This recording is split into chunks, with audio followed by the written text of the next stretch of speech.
Tu veux les chocolats? Non. Non? Non, non, nous sommes dans la logique de la compréhension. Alors, attention, ça tourne. Donc je m'adresse à toi. Hein. Oui, on va... Oui, c'est ça. En fait, l'idée, c'est que, attends, je regarde si le son a l'air de marcher, c'est en route. Ok. L'idée, c'est que, tu vois, du coup, Oui. peut-être que chacun en a un bouquin. Oui, on en a un. Moi, j'ai le tien. Et moi, j'ai le mien. Oui. Mais comme tu ne l'as pas dédicacé, je ne sais pas lequel est le tien, lequel est le mien, c'est parfait. Tu auras les deux. Et en fait, peut-être que, justement, avant qu'on commence, tu peux répéter ton parcours un petit peu et redire... justement l'expérience philosophique que tu as eue et raconter... Moi, ce qui est très intéressant, c'est que par mes recherches, moi je suis passé de la sociologie à la sémiologie, et que la sémiologie m'a fait redécouvrir, avec Umberto Eco et entre autres, m'a fait redécouvrir les Grecs et la manière dont les Grecs avaient traité le corps. Et ce qui m'a passionné tout de suite dans ton projet, c'est que la cosmétique s'interroge sur le corps et qu'elle est en train de redécouvrir qu'il y a eu trois approches successives qui correspondent à trois moments scientifiques. Le premier moment, c'est que les Grecs étaient convaincus que tout était dans le corps et que, en dansant, en mangeant, en s'éprouvant à travers un certain nombre d'exercices, le mot qui reviendra avec Sloterdijk, eh bien, on pouvait tout comprendre. Par exemple, si je danse, je suis capable de savoir si la personne en face de moi correspond. Quand je mange, je suis capable de voir si mon corps accepte, etc. Alors il y a eu cette première démarche qui était limitée au corps mais global, avec sous la forme d'exercice, que ce soit la gymnastique, que ce soit la danse, que ce soit la diététique, que ce soit le sommeil, que ce soit surtout l'hydrothérapie. Alors la deuxième étape, ça a été quand on est passé à une analyse du corps de manière physique, c'est-à-dire qu'on a essayé de repérer les causes et les effets, et qu'on a donc tenté, par la chimie essentiellement, à modifier les aspects que nous n'aimions pas, ou bien corriger ce qui nous gênait, etc. Et maintenant, on est en plein dans l'époque biologique. Alors moi, ce que j'ai trouvé très intéressant dans la thèse, quand tu me l'as présentée, avec un instrument, c'est que d'abord cet instrument est un instrument qui s'inspire finalement des grandes découvertes qu'on a faites avec la sémiologie et avec les neurosciences. C'est-à-dire que dès qu'on s'approche de ce qui est signifiant, eh bien le signe se donne pour celui qui peut le traduire. Et que c'est un exercice, évidemment. Alors, bon, maintenant on parle beaucoup de Sloterdijk, mais l'exercice, d'ailleurs il emploie toujours l'expression, l'exercice vertical, par opposition à l'exercice horizontal qui est l'exercice névrotique, pénible, de la moyenne. De l'ascèse dégoûtante, des moines, des curés, des prêtres, etc. Mais alors justement, en quoi, à ton sens, est-ce qu'on a besoin d'une sorte d'équipement finalement pour augmenter cette ascèse esthétique et justement cette idée finalement d'outil, de musculation presque, qui vient renforcer la qualité de la peau au final et de l'apparence. Cette idée justement d'instrument, en quoi pour toi elle va au-delà de la crème simple et de l'application et du geste de la main qui en tant que tel aussi était le premier outil pour l'application. Moi, ce que je trouve très intéressant dans l'instrument, c'est qu'elle revalorise le rôle de la main. C'est-à-dire que pendant très longtemps, c'est l'œil qui a été le véhicule de la cosmétique, et encore maintenant il l'est à travers tout le champ médiatique, c'est-à-dire c'est l'œil qui nous dit si une forme est belle ou pas. Tandis qu'à force de répéter aux gens, par exemple, vous le valez bien, si on prend ça au sens propre, c'est-à-dire pesez-vous, évaluez-vous, la main en est capable, mais la main d'elle-même ne le saurait pas. En revanche, avec l'instrument, on lui explique que c'est possible.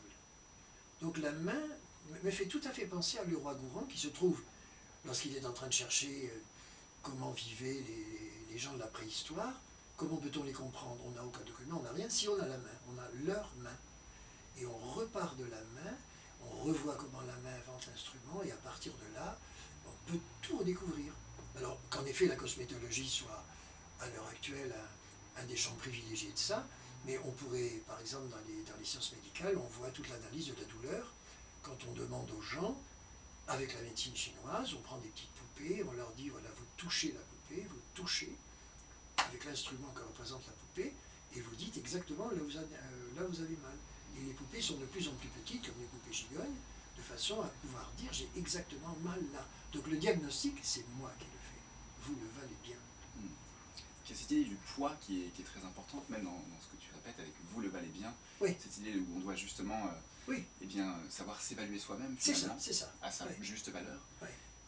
Et finalement, quand on rentre dans la question de l'instrument et cette question de l'ascèse augmentée pour son propre corps, on peut imaginer aussi que eh bien, justement elle force, par ce gestuelle nouvelle de la main, à une expertise nouvelle et une expertise un peu plus forte. Je sais, oui, parce que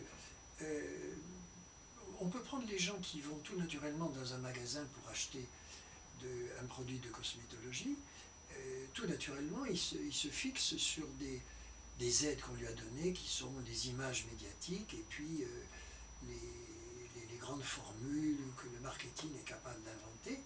Et à partir de là, à travers des champs ouverts sur la promesse, l'imaginaire, etc., donc les gens essaient de s'associer à un monde, mais qui n'est pas le leur. Tandis que là, on va leur demander, et c'est pour ça que j'ai beaucoup aimé la modestie de l'instrument que tu proposes, c'est que déjà tu commences par une simplification à partir de 5. Comme si les 5 doigts de la main représentaient cette symbolique. On va tout doucement reconnaître au moins 5 états de la peau et 5 sensations que je peux aimer ou ne pas aimer, mais à partir desquelles je suis capable de me définir. Donc ça, je trouve que la qualité de ce projet est fondée sur... c'est comme si nous réinventions la cosmétique, la découverte du corps, etc. Et donc ça s'associe parfaitement aux exercices que les neurosciences nous demandent. Absolument. Et en fait, peut-être pour être un petit peu plus précis, quand on parlait justement de ce projet, et justement dans un certain nombre d'images, à un moment dans cette thèse que j'avance, on arrive finalement aussi rapidement à l'idée que cet objet technique, par ses propriétés, son effet et sa cause, eh bien, se rapproche de l'idée d'une prothèse. Et au moins en termes de concept. Et est-ce que justement toi tu es d'accord avec ça, et comment est-ce que tu vois cette idée justement de la main augmentée finalement? Oui, c'est-à-dire, dans le mot prothèse, il y a une chose qui me dérange, parce que c'est un mot d'origine grecque, mais qui en même temps veut dire que c'est mis à la place d'eux. Or, je ne pense pas que c'est mis à la place d'eux. Je pense que dans l'instrument que tu mets dans la main du client, tu lui donnes la possibilité d'aller jusqu'au bout de la réflexion qu'il y a entre la main, le cerveau, la sensation. Donc tu retrouves un plein épanouissement du corps. Mais je ne crois pas en réalité qu'on augmente. Je crois qu'on essentialise ce qu'est en réalité la main. Ça, c'est peut-être le mot le plus important qu'on peut retenir, c'est vraiment d'avoir l'essentiel. Voilà, on a l'essentiel et on permet que cette chose se fasse. De même que lorsque les neurosciences nous donnent des réflexions sur la différence entre le stimulus et la sensation, on a une piste de recherche, mais ensuite il faut qu'on la transpose dans notre propre expérience, et c'est à ce moment-là que l'exercice devient merveilleux. Alors, que cet exercice soit très réussi par l'appareil là, que tu nous montres, et qui a une forme superbe, parce qu'il a une forme essentiellement circulaire, ronde, ovoïde. Enfin, il a une forme qui est uniquement de douceur.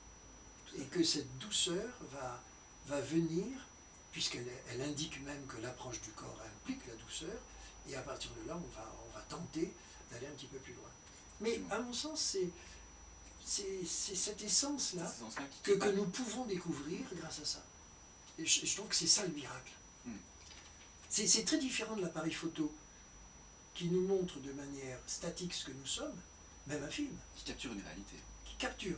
C'est-à-dire que je passe un film, j'arrête et je veux m'arrêter sur une image. Là, j'améliore une réalité à partir de ce qui est Tandis essentiel. que là, ce que je trouve extraordinaire, c'est que j'ai découvert ce qui était essentiel pour moi, et qu'à partir de là, je fais quelque chose. Absolument. Donc je dirais que pour moi, c'est une synthèse. Juste pour jouer sur les mots. Tout à fait. Et alors en fait, simplement, il y a un point qui est assez important, et finalement dans tout le travail qui a été réalisé aussi dans l'étude et dans laquelle tu m'as accompagné tout au long, c'est l'approche en fait. L'approche parce que c'est pas forcément une thèse classique, c'est une thèse qui mélange un peu les genres, et notamment des concepts philosophiques, pour essayer d'en dégager un essentiel d'abord conceptuel et qui se traduit à travers l'objet qui a pu être créé. Et justement, j'aurais voulu que tu me dises peut-être un mot justement sur la qualité de cette approche et sur la nature nécessaire d'une telle approche pour créer un tel objet d'une telle nouveauté. Oui. Je trouve que la qualité de cette approche, c'est d'être passé du plan physico-chimique au plan biologique. Dans le plan physico-chimique, j'ai toujours été frappé que la cosmétologie, qu'elle soit égyptienne ou égyptienne surtout, dans les très anciens temps, et puis jusqu'au 19e, elle était fondée sur le fait que la chimie, donc la chose que je ne vois pas dans mon corps, permet de dire si je dois avoir telle ou telle chose. Par exemple, on pouvait parler de soins à donner à quelqu'un en fonction de choses qu'on ne voyait pas, mais qu'on subodorait à travers des expériences chimiques. Tandis que maintenant, avec l'instrument que tu as développé et sur lequel tu as réfléchi, tu as poussé l'argument sur le fait que l'esthétique est devenue en fait le terrain qui permet de voir qui je suis. C'est-à-dire comme s'il y avait une plus grande vérité de l'individu qui s'exprimait à travers son apparence physique, son esthétique, et à partir de là, tu as prétention, audace, avec ton instrument, à dire l'essentiel de la personne. Je trouve que là, il y a un pas en avant qui est prodigieux. Parce que c'est une confiance en la personne, Tout à fait. et deuxièmement, c'est intégrer les nouvelles sciences que nous abordons maintenant à pas de géant, mais qui sont quand même des nouvelles sciences. Absolument. Et alors justement, pour aller encore un tout petit peu plus loin, pourquoi est-ce que tu penses que finalement, la manière de traiter le sujet, non pas comme un sujet marketing, en disant que eh bien, 30% des gens achètent de la crème au cacao et 20% de la crème à la vanille, c'était pas une approche intéressante finalement pour nous, parce qu'elle n'arrivait pas justement à cet essentiel-là. Est-ce que c'est ça qu'on peut dire Voilà. au Alors, final, moi je pense que là tu poses bien le problème, c'est que l'approche marketing est notre approche fondamentale du quantitatif, qui évidemment nous rassure, parce que si 75% des gens préfèrent tel produit que tel autre, évidemment c'est un signe, c'est important sur le marché. Mais si on prend le qualitatif, c'est vrai que ça paraissait une réponse un peu facile et un peu présomptueuse. Tandis que là, tu es dans le qualitatif expérimental, vivant, humain. Et je pense que c'est ce climat de confiance qui permettra ensuite au marketing de travailler différemment. Mais je pense que ce qu'on va découvrir grâce à ce type d'instrument va permettre de mettre au point des logiciels d'exercice, qui vont nous habituer à voir le corps comme un être qui parle et qui n'est pas écouté. Et que je vais entendre, et un des moyens de l'entente et de l'écoute, c'est la main. Donc ça c'est hyper intéressant.